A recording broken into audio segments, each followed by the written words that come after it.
saham Garuda Indonesia mendadak terbang tinggi hingga menyentuh auto reject atas atau arah.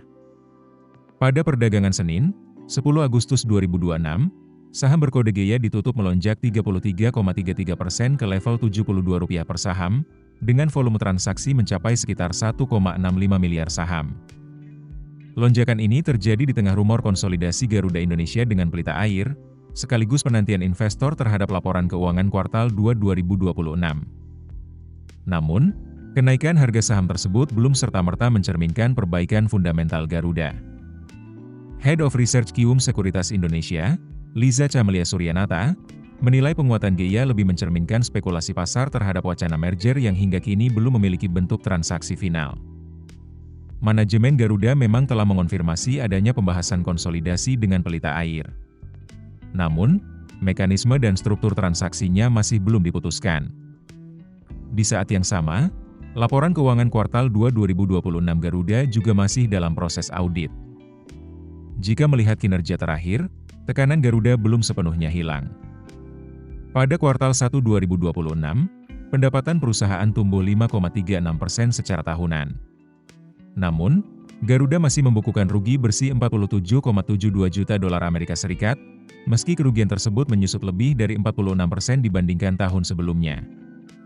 Ekuitas memang telah kembali positif sekitar 91,9 juta dolar Amerika Serikat, setelah Garuda mendapatkan suntikan dana melalui private placement senilai Rp23,67 triliun pada akhir 2025. Namun, total liabilitas Garuda masih mencapai sekitar 7,34 miliar dolar Amerika Serikat pada 2025. Di sisi lain, pelita air yang dikaitkan dalam rencana konsolidasi merupakan anak usaha Pertamina dengan kepemilikan hampir penuh. Pelita air mencatat laba 5,9 juta dolar Amerika Serikat pada 2024, setelah sebelumnya mengalami kerugian. Karena itu, pertanyaan investor bukan hanya apakah Garuda dan pelita air akan bergabung. Yang jauh lebih penting adalah, siapa yang menjadi entitas penerus, berapa valuasi pelita air, dan bagaimana nasib liabilitas selama Garuda? Menurut Liza, risiko juga perlu diperhatikan jika konsolidasi melibatkan skema seperti cross guarantee, cash pooling, atau kewajiban pembagian dividen yang besar. Sementara dari sisi bisnis, konsolidasi seharusnya menghasilkan efisiensi nyata, mulai dari optimalisasi rute dan armada hingga pengadaan bahan bakar serta perawatan pesawat. Jika tidak, merger justru berisiko sekadar memindahkan beban tanpa menyelesaikan masalah utama Garuda. Inilah sebabnya kenaikan GEA hingga ARA belum bisa dianggap sebagai validasi fundamental.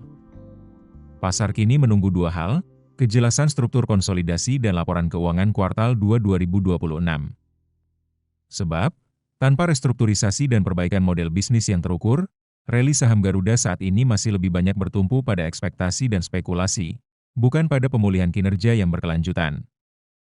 Download aplikasi Kontan sekarang di App Store atau Play Store.